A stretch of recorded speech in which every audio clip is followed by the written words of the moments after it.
Well, good evening, everyone, and welcome to the Brian Crombie Radio Hour on Saga 960. This past weekend, the Progressive Conservative Party of Ontario had a policy convention in Niagara Falls.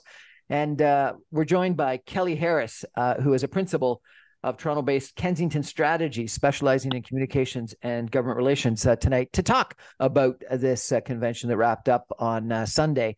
Um, I understand it was one of the first conventions, maybe the first convention since COVID, and the first convention in about 4 years, where you said that 4 years ago you were at the convention. And so it'll be interesting to find out what happened. I'll give you a longer review of Kelly in a couple of minutes, but he's a very smart, knowledgeable, politically active guy.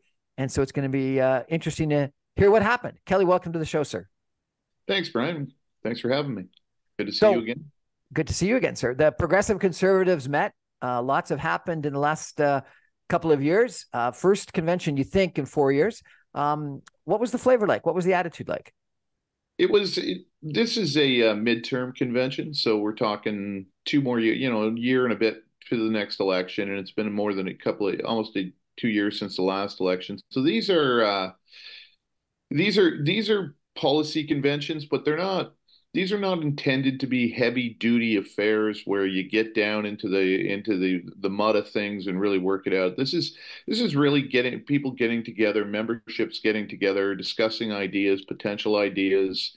And the attitude was very light, very buoyant. We had Fred Hahn and his group had brought about I don't know, 2 dozen protesters or something to stand outside and make some noise yesterday morning. I'm not even really sure what they were protesting, but it was nothing like we've seen in the past. And this convention really is about getting the party together, just getting people to get back together, hang out with each other, discuss policy, sure, discuss what's going on. But a lot of it, but it's really just it's like just bringing the family together. It's like a family reunion. Did the Premier Doug Ford address the convention? He did yesterday, yes, How'd that go? and What did he say? it was basically everything that he's done in office. It was almost like a trial stump speech about how great Ontario's doing and how much better they are after a number of years in 15 years of Liberal government, how much better Ontario's doing is pulling out from the situation he was left with after the Wynne regime collapsed, the Liberal Party completely almost. Um, the one thing I will note, he did spend a fair bit of time attacking the new Liberal leader, which I was a little surprised with. I didn't really think that the policy convention was the place for that. But again, this is a test of a stump speech. That's really what he did yesterday, and that's the flavor of it, and that's what it sound like. Pretty decent applause. Again, no policy ideas presented, nothing, no red meat this weekend. This was not a red meat weekend. In fact, we had chicken yesterday. So, I will refrain from making any comment because of a past personal connection. Yes. But what did he say about the new Liberal leader? Just basically that she has never seen a tax she didn't like, and that her time. He basically criticized her leadership in Mississauga. Said not never seen a tax she didn't like, and will bring the same to Queens Park as her predecessors in leadership. If she was ever to become premier, Kathleen Wynne and Dalton McGuinty, of course, Stephen Del Duca never got so lucky to come close to being leader, so he wasn't mentioned at all. What about the new leader of the NDP? Was there any mention of her? Absolutely nothing. Really, Absolutely that's interesting. no. Absolutely nothing. I was rather surprised by that. If you're going to attack one opposition leader, why not go after the one that's the official opposition?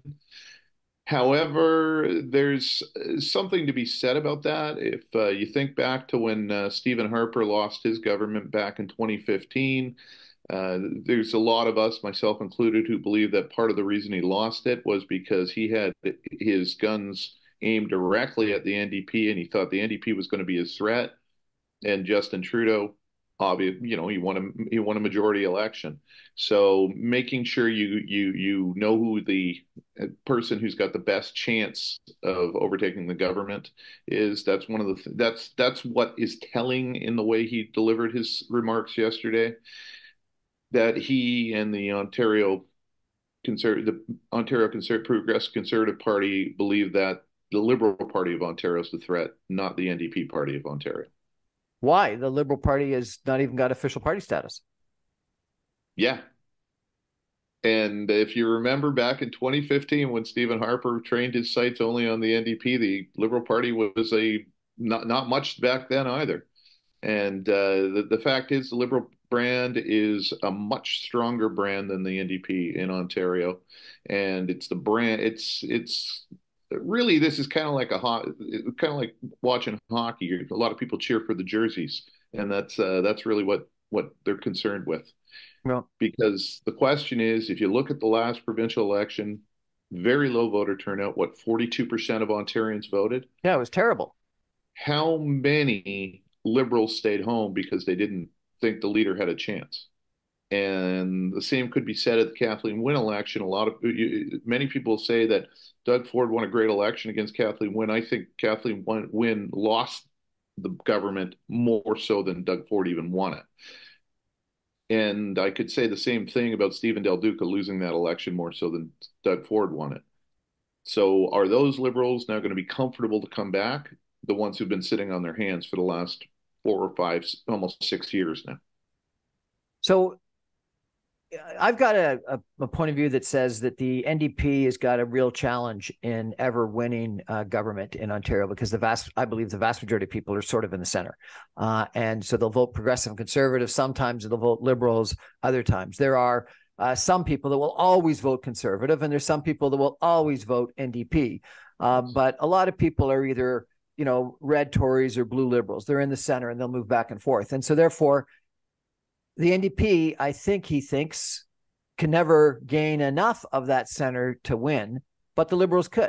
And so therefore, if the Liberals are in third place and the leader has not a chance of winning, Doug Ford's got the best position of winning. Even if he doesn't get 50%, he can win with 39, 40, 41, or 42%. Well, yeah, the equation has always been for conservative victories. You want the NDP above 20%, 25% NDP vote in a provincial election, just because of the natural basis of the Liberal and the Conservative Party, is a conservative victory. That's just the way the splits work. And if you before any election, the war room says if we can get anywhere close to 30% NDP vote, if the NDP can get anywhere close to 30%, it's a landslide. And that's simple fact. So they want the NDP pushing the 20% level, because that's not enough to really threaten the Conservative Party. But those votes generally come from the Liberal Party. They don't come from conservatives. That's interesting. Based on that analysis, it's makes sense. Doug Ford shouldn't say anything negative about the NDP. He wants the NDP to do well in the low 20s.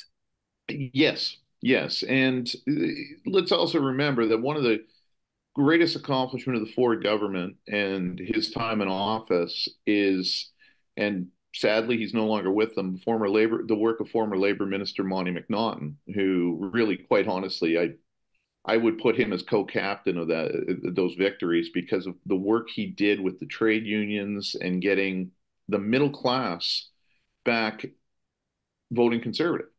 And so the NDP, which natural trade unions you'd think would be naturally lean towards the NDP, Doug Ford's got them all. And he's that's doing interesting. a That really may be a good job. topic that we should chat about, because it's interesting.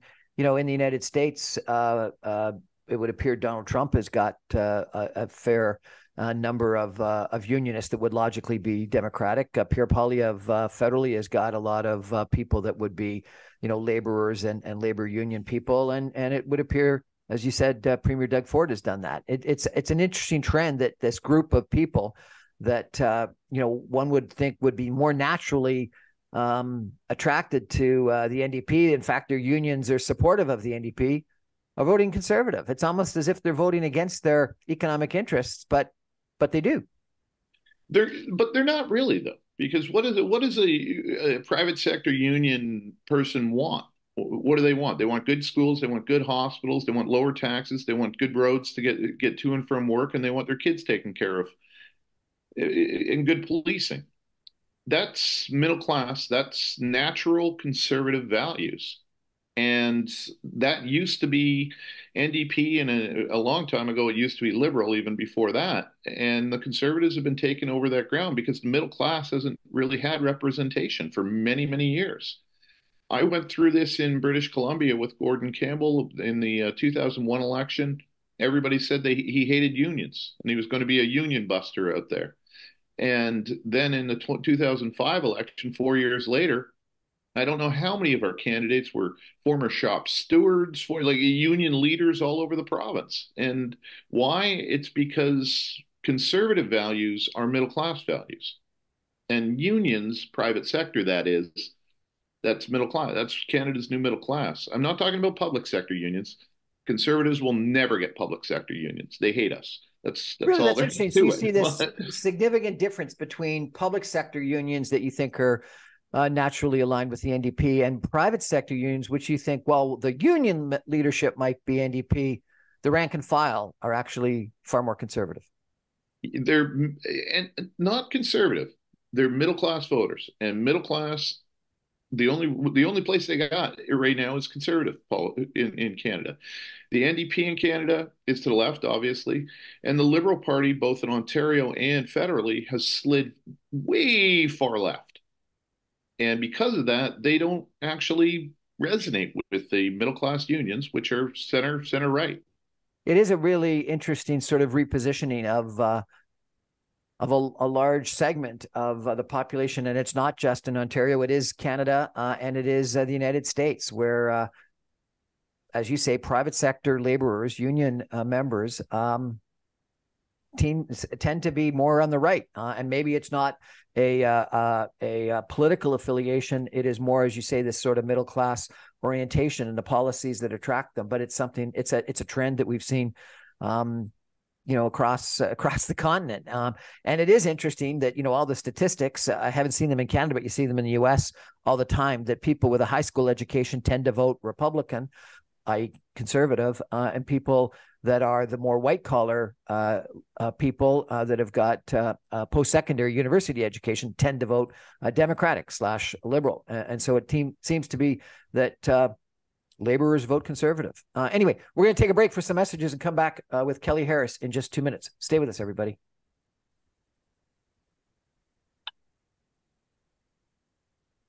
Welcome back, everyone, to the Brian Crombie Radio Hour on Saga 960. We're chatting tonight about the Progressive Conservative Party of Ontario's policy convention that happened this past weekend in Niagara Falls with Kelly Harris. Kelly Harris is a principal of Toronto-based Kensington Strategies. He specializes in communications and government relations. He's a reporter by trade. He's worked across Canada and continues to split his time between both Calgary and Toronto.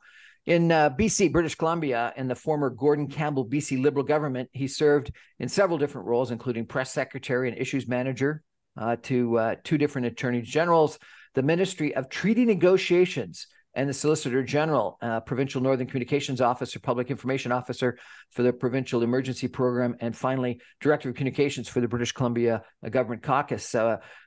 Kelly and I had a chance to really talk about Indigenous issues once on the show before, and he's very knowledgeable on those issues, and it was really quite a fascinating conversation.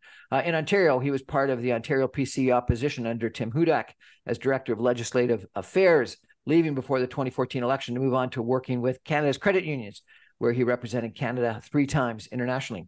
During COVID-19, he worked in an emergency role, helping the Lakeland Credit Union in Northern Alberta to provide relief and access to government programs to support small businesses. So, Kelly, you've got really interesting experience in Alberta, British Columbia, and Ontario. Really interesting, as we chatted about before, and outside of the show, you and I have had really interesting conversations about Indigenous issues, and so you're well aware of that. And I thank you for the work that you've done in that regard. You're a communications expert. One of the things that the federal Conservative Party did, I think, extremely well with Stéphane Dion and Michael Ignatieff is they branded them before they could brand themselves. Is that what Ford and the Conservative Party provincially are doing with the Liberal Party, the new Liberal Party leader? Well, I would hope so. I would hope so. The number of times I've said to colleagues and people giving political advice, you need to take the field. And if you don't take, if you're second to take the field, you're going to let yourself get branded. So one of the big difficulties, the largest difficulty the new Liberal leader has, is she's not in the House.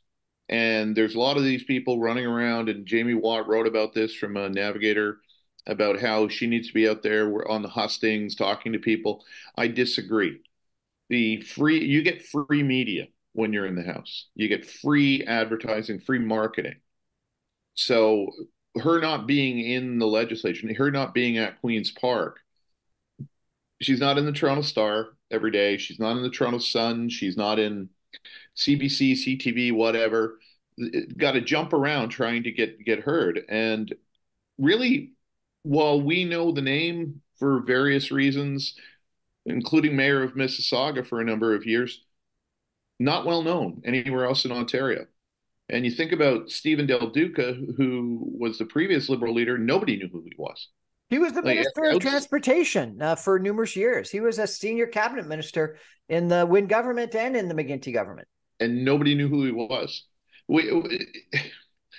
There's certain ministers that people know who they are. They know the finance minister, and I guarantee you, Peter Bethlenfalvy, I think, is a fantastic finance minister. And I bet you if you go into any Tim Hortons around this province and you ask somebody about Ontario's finance minister, that if they know him, they'll say Peter, I can't pronounce his last name. The premier is the only person that most Ontarians know of. They'll know about the opposition leaders. They don't know rank and file cabinet ministers unless they are personally involved with a file dealing with the rank and file cabinet ministers. That's just life in politics. You don't, and I always laugh about when people criticize. They say, when you're going into an election and you say, "Well, who are these people? Who's going to form your cabinet?" I don't know any of these names, and it's nobody knows these names until they become cabinet ministers. And sadly, generally, we don't know cabinet ministers. Most people don't know the cabinet ministers' names until they do something really stupid and get into trouble. It's true. I mean, I remember years ago when I first started working with the Ontario PCs, my first job, I was told my first two jobs were we just got our first candidate for the 2011 election, and work with him. So get to know him and make sure you're working with him because I was doing caucus work, and we have a by-election coming up, and we'd like you to work on the by-election to help get our candidate not elected. Those two gentlemen were Monty McNaughton and Steve Clark. I guarantee you everybody in Ontario know who Monty McNaughton and Steve Clark are now after what happened in September. I don't know that many people outside of their riding knew who they were. Right. That's just fact. I mean and so running against a mayor is going to be a former mayor is going to be somebody who has profile, but again, her profile is along the lakeshore and in Mississauga. Her profile isn't Ontario wide. There's a big risk in running in a by-election to try to win a seat. John Tory tried that and he lost, did he not? And that was a really negative impact on. And he actually ran in a rural riding out by Peterborough somewhere, I think it was, and he still lost. And so that was a really damaging impact on his early time as leader of the Progressive Conservative Party, wasn't it? Yeah, it was. And Laurie Scott, the now member of provincial parliament in that riding, she stepped aside so that he could run. And I still think that was one of the most selfless acts you could ever do. And she was encouraged to do that so that the leader had a place in the legislature. I wasn't around at that time. I was still in BC at that time, but I remember watching that from afar and thinking, how does a leader of a party that wants to govern one day lose in a by-election? It's shocking. I remember growing up in Alberta, they had a premier out there named Don Getty, who was a former CFL football player, and I think he might have been hit in the head too many times because he wasn't a very good premier. I can say that. And he lost in the general election, and he was forced into a by-election, and he ended up running in Stettler, Alberta, and he won, of course, and he got into the House, and he was the precursor to Ralph Klein, of course. So it doesn't always backfire. You just got to make sure it's a really safe seat. The Milton seat that's going to be open here because that's open, and there's going to be a by-election there. I see no reason why she can't win in that seat. And you're going to have every bit of liberal muscle you can muster that is going to be out there. And there's still a lot of them out there. So, yeah, the key is putting in the work. Key is knocking on doors. And the key is making phone calls and saying we need to, and the message has to be we need somebody. She needs to be in the House to hold Doug Ford's feet to the fire. I don't think John Tory did a very good job of that in '07. Well, in fact, I know he didn't. So, Ford's had some challenges in the past year, still riding high in the polls, but the whole Greenbelt fiasco, the expansion of municipal boundaries, the ministerial zoning orders, did that come up over the weekend? Very little, very little. When it comes up, Brian, it really, when you're talking to conservatives, when you're talking to anybody in this province, when it comes up, it's the backtracks come up. So that is the one thing I can say. The mark on Doug Ford is he does listen to criticism, and he's changed his mind on a number of things. No, and conservatives are upset more about the fact that he went back on what he did than what he did in the first place. But well, And that's so consistent across many issues. on the Greenbelt, first he promised wouldn't change. Actually, I think first of all he said it would. Then he promised in the election he wouldn't change the boundaries. Then he changed the boundaries, and then he backtracked on changing the boundaries. So he may have changed his mind several times. But in the end, didn't he do the right thing? Well, it depends on what you're talking about. What green belt? There's green belt pieces of land that are between highways where farmers aren't even using, and they're just sitting there unused, and there's no, but they're still attached to the green belt, and they haven't been taken out by the local municipalities and stuff like that. And here we are saying we're going to build 1.5 million homes in the province. Where are you going to build them if you don't have access to land? So taking giant chunks out of the green belt, no, that's not a good idea. And obviously, because that's our water, that's our air protection and such like that. But there are sections of the green belt that need to be examined, whether or not they actually do provide a benefit to the environment. So yes, he did the right thing by backtracking. However, are there still pieces of land that are in the green belt that probably shouldn't be in the green belt? Yes, but it's an all or nothing thing. This is a I again I went through this in the agricultural land reserve in BC in the Lower Fraser Valley when they were trying to basically have homes out there, and there were pieces of land that were part of the agricultural land reserve out there, and it didn't make any sense why they were part of the land. They weren't being used for anything. They weren't being used by farmers. They weren't kept green, and nobody was taking care of the land. It was just sitting there and didn't actually provide a benefit. So, but we've gotten to the point now where we're not even allowed to talk about these little parcels of land because, oh, wait, it's Greenbelt and hands off the Greenbelt. It's like US and guns or the, I don't know, Canadian public Medicare. We're not allowed to do anything. We're not allowed to say anything. We're not allowed to even think about maybe this could be a little better. Nope, nope, hands off completely. So did this come up at the policy convention? No, Not at all, really. no. It comes up, but it's not. Again, this policy convention wasn't about meat. This wasn't about red meat. It just wasn't. Okay, well, let's take a break for some messages and come back and talk about what actually came up. Did any resolutions come up? What were there any issues discussed? Maybe carbon taxes, which is one of the things that Doug Ford has been speaking and advertising about against quite a bit. Stay with us, everyone. Back in 2 minutes with Kelly Harris about the Progressive Conservative Party of Ontario's policy convention this past weekend in Niagara Falls.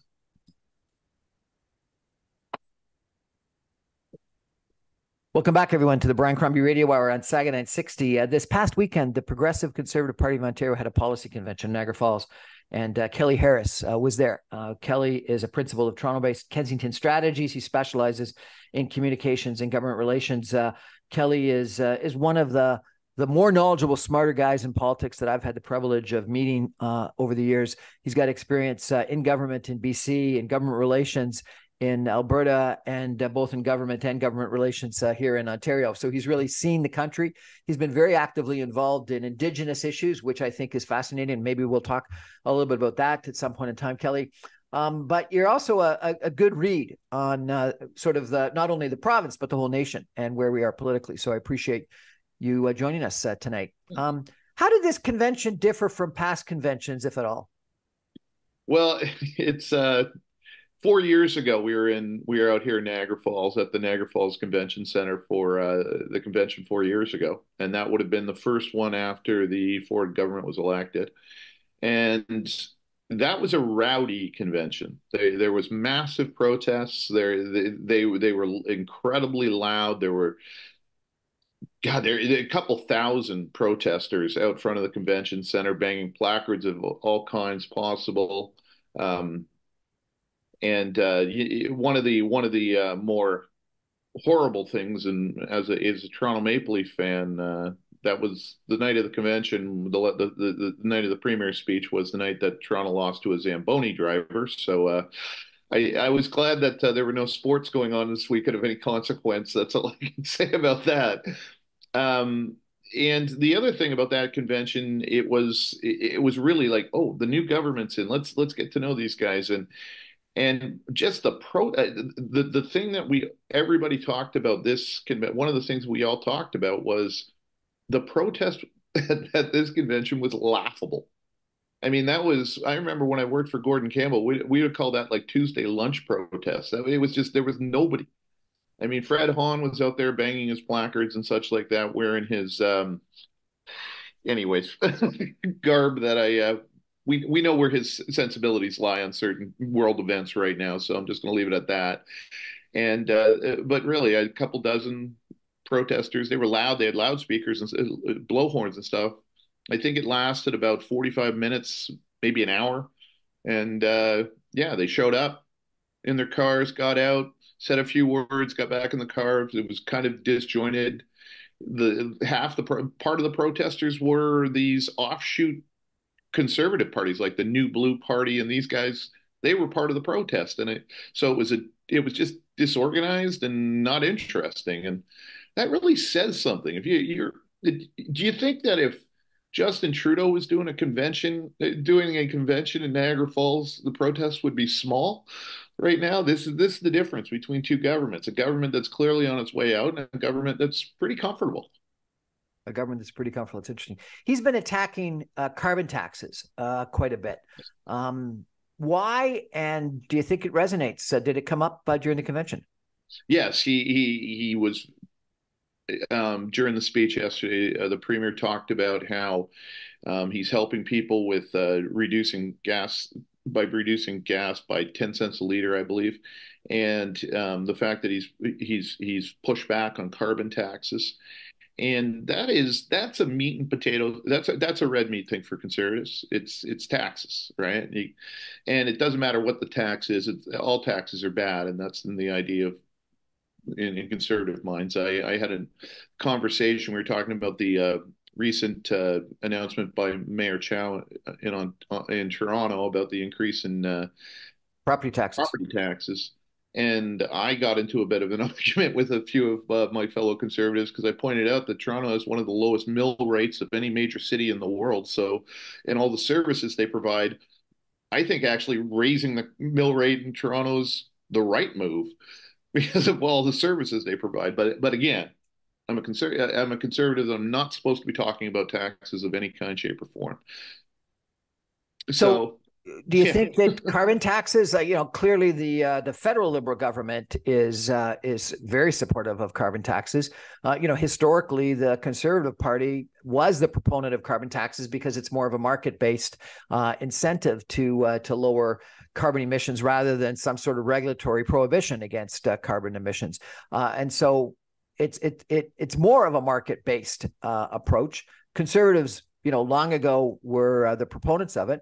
Liberals are strongly for it now, but Doug Ford is mentioning it both in advertisements and in speeches all the time.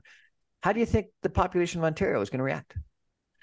Well, again, his base is going to love it, and so it's gonna firm up his base. And considering the cost of living right now, considering increase in interest rates and such like that, and considering just the price of groceries in stores, any any more any additional costs to anyone in Ontario right now, nobody wants it.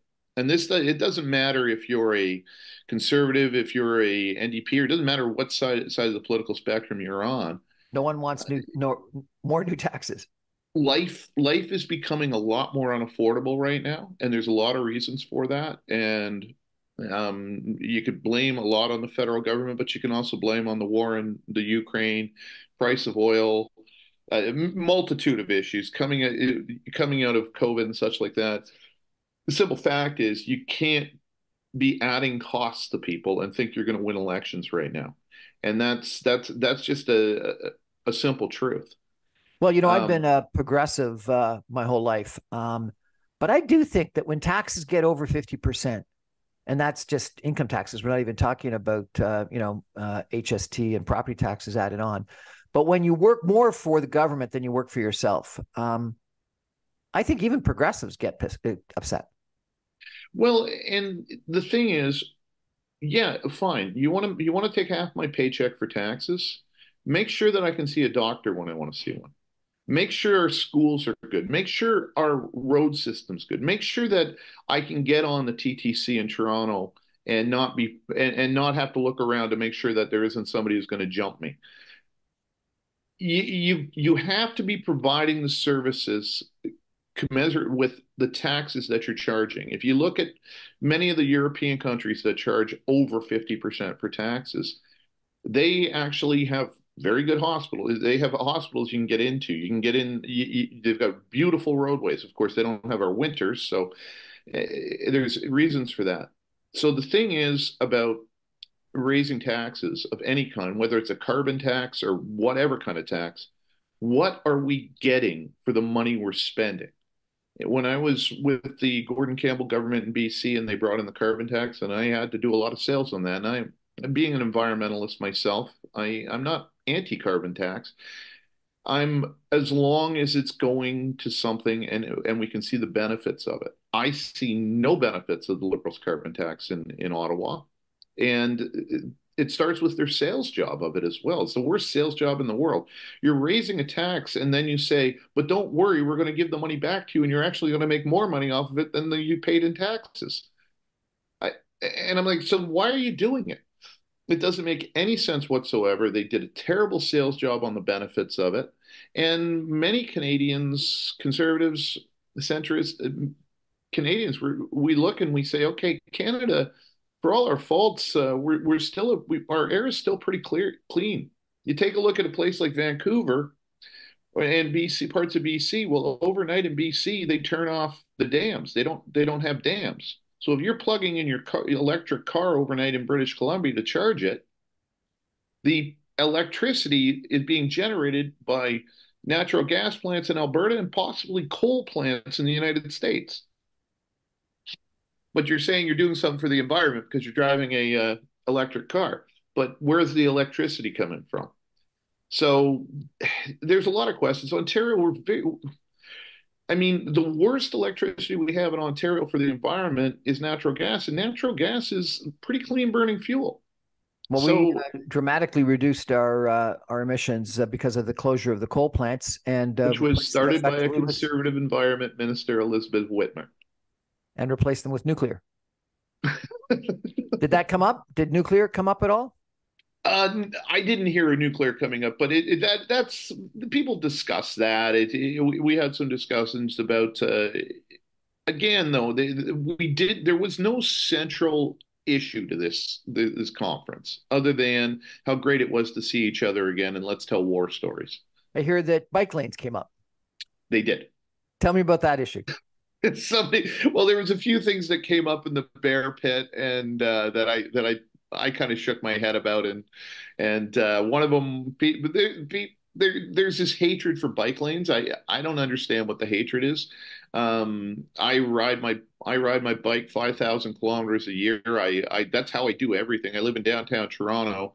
And I don't even I leave my car in Calgary. I don't even bring my car to Toronto. I just do everything on the back of my bike because it's the only way to really get around that city.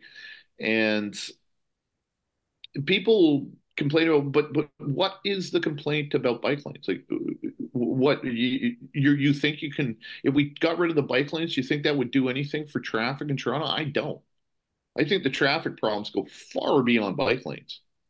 Now there and for me, the biggest traffic thing in downtown Toronto is half of the lanes in downtown Toronto are shut down because somebody's building a condo and they didn't put a rule on encroachment onto the lane. So they're shutting down lanes to build a condo that's probably going to be half empty and sold to a foreign investment company. Yet you're complaining about the bike lane, but the bike lane doesn't shut down entire lanes of traffic. The So condo buildings what downtown do. what was the proposal to get rid of the bike lanes and go back to just Yeah, cars? yeah, and it's if you think about the Jarvis bike lane back when Rob Ford became mayor of Toronto, that was one of his first things he did was get rid of the Jarvis bike lane. So that's a Ford Nation red meat issue. Doug has complained about sorry, Premier Ford has complained about the bike lanes in Bloor out in Etobicoke area and such like that. He doesn't understand why they're there. And a lot of it so you understand, but it's just one of those red meat issues you're gonna hear conservatives talking about. Conservatives are gonna hate it. Certain conservatives are gonna hate them. I would like a more conservative policy idea. Like personally, what I would like to see is people in Toronto and elsewhere. If you're going to be riding a bike in a bike lane, if you're going to be using transit, you better have a license and you better know how to ride and you better use hand signals and you better do it safely. You don't see that. And I think that is possibly the bigger complaint that people have is certain cyclists out there who should just not be riding their bikes. What about Highway I mean, 413? Did that come up? sorry? Highway 413, did that come up? No. Again, Brian, this was as these things come up here and there, but there was no heavy duty discussion about these things. One thing that came up was, and the premier talks about this a lot, and this came up a lot, is the largest expansion in transit going on in North America right now. It's going on in Ontario. And people were wanting more of an expansion. There was somebody who mentioned they wanted to see um, subway service all the way out to Pickering, and which kind of made me laugh. It's like, hey, let's finish the Eglinton crosstown first before we start adding something like that. But things of those nature come up, but the conference really people get together and we discuss it. Everybody discusses their issue, and these are hobby horse issues for a certain group of people and other group of people. I'll tell you one thing that did come up, and I really hope, and this came up, and it came up a number of times in a number of different ways, is the affordability of rent and issues with the landlord tenant board, and the fact that the issues before the landlord tenant board they're dealing with stuff from 2021 before the landlord tenant board. It's now 2024 and there's zero vacancy in many places in Ontario, including Toronto. And so I did hear a lot of concerns about that really needs to be looked at. And I think that personally, without going onto my own particular hobby horse, I had this complaint with the previous government, and both previous federal governments, conservatives and liberals, that Brian, you took economics in school, I know, and there's these two sides to the every economic principle, supply and demand. And if you spend too much time on one side, you're going to put the entire thing out of whack. The previous governments, all they cared about was demand side economics, mortgage rate, how you get mortgages and such like that. They did nothing about supply. This government, the Ford government, and now the Liberal government in Ottawa, all their things seem to talk about is supply, but they're not touching demand. So you're going to be out of whack just like you were before if you don't look at both sides. And part of that is making sure that the landlord tenant board is fixed because that's supposed to be protecting renters. And if they're not hearing complaints from 3 years ago, how is that effective? So So that's one of the things I would say that really caught my ear. what about, in the last municipal election in Toronto, in the by-election, Ontario Place Science Center were two big issues. Did that come up at all? No, because again, the premier's done a really good job working with Mayor Chow, and really the concerns of things of that nature have just been they kind of just gone away. So the uploading of the Even Don Valley living downtown Parkway, Toronto, you don't hear it very much anymore. the uploading of the Don Valley Parkway and the Gardner Expressway, was that a good idea? Yes, the that is seen to be very well liked because it is a provincial the province has to deal with this because they connect to the 400 series highways.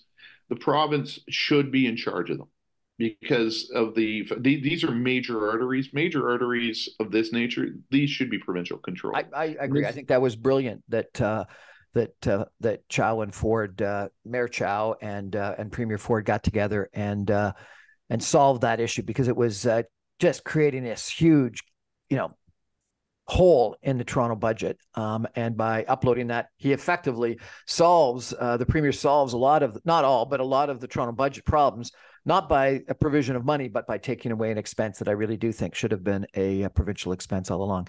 We got to take a break for some messages. We're going to come back with some concluding comments with Kelly Harris about what do you think is going to be the issue in 2 years when the province of Ontario goes back to the ballot box. Stay with us, everyone. We'll be back in 2 minutes with some concluding comments about the Progressive Conservative Party of Ontario's provincial policy convention that happened this past weekend in Niagara Falls. Stay with us, everybody.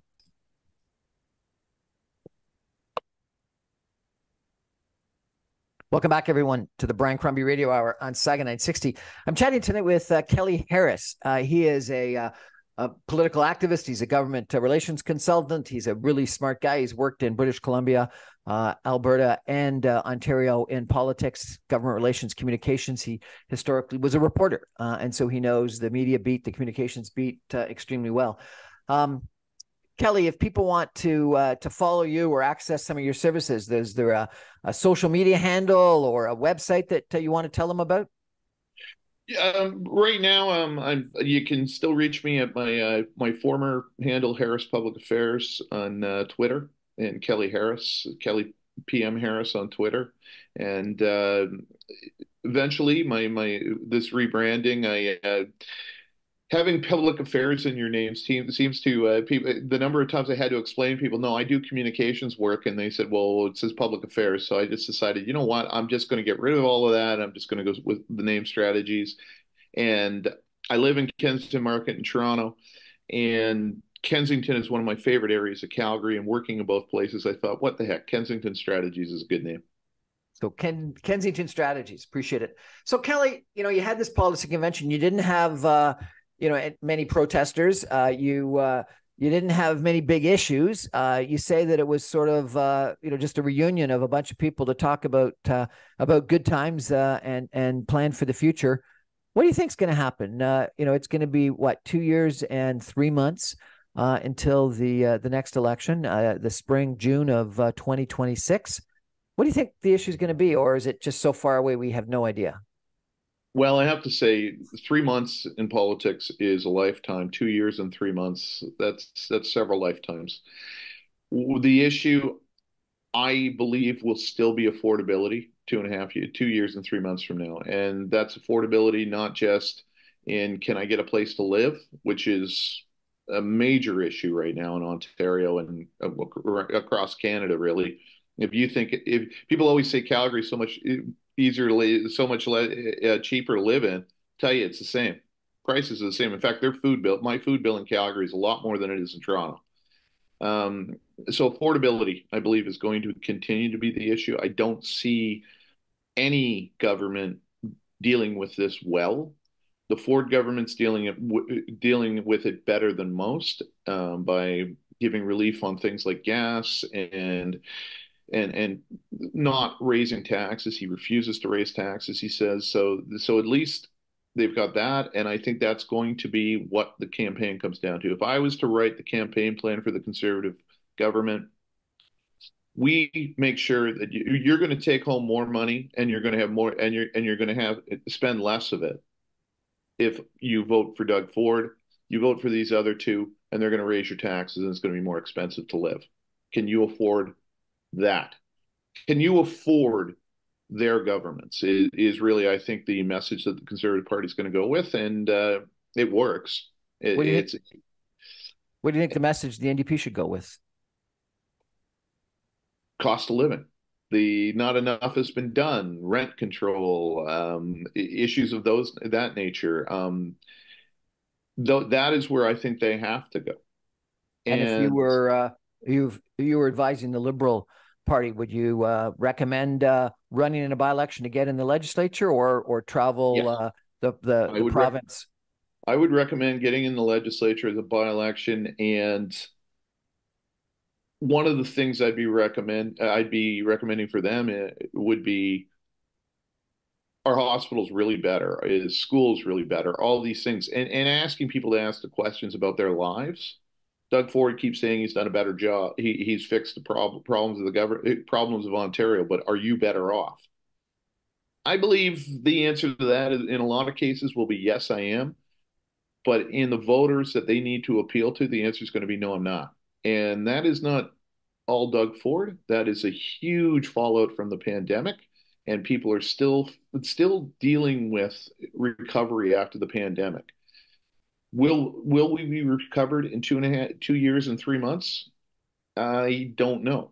I don't. How long did it take for them to recover after the pandemic in 2011 or 1911? Right. I mean, the Spanish flu. How long did it take for that to recover? I believe it was it really it took years according to his historical history. Are we going to recover faster this time? Maybe, maybe not. And so that's where I think the issue is going to be. It's going to be affordability, and all three parties are going to find their own nuanced way on that to say why they're the better choice for because of affordability. And your bet right now, who's going to win in June of 2026? I think it'll be another Ontario PC majority, and Doug Ford will do something that is remarkable, which is three-term three majority wins. I mean, Mike Harris didn't do that. I mean, that hasn't been done conservatives since the Davis era back in the late 70s, early 80s. So, I mean, that would be something to really, really. I mean, that's the kind of thing you get streets named after you for, and plaques and schools and monuments, and people remember you and they forever. But I do believe right now he's the only person I would put my money on if I was a betting man. I'm not, but if I was to Kelly put my Harris, thanks so much for joining us. I really appreciate your views. We got to get you back sometime talking about what's going on in Alberta and BC as well, if not federally. That's our show for tonight, everybody. Thank you for joining us. I remind you, I'm on every Monday through Friday at 6 p.m. on 960 AM. You can stream me online at www.saga960am.ca. All my podcasts and video casts are available after the fact on my website, briancrombie.com. I post all my podcasts on all those different podcast servers, and I post my videos on social media, Facebook, Instagram, LinkedIn, and on YouTube. And so you can check me out in lots of different places. Appreciate it. Kelly, thanks so much. Have a great week. Thanks, Brian. Great to see you again.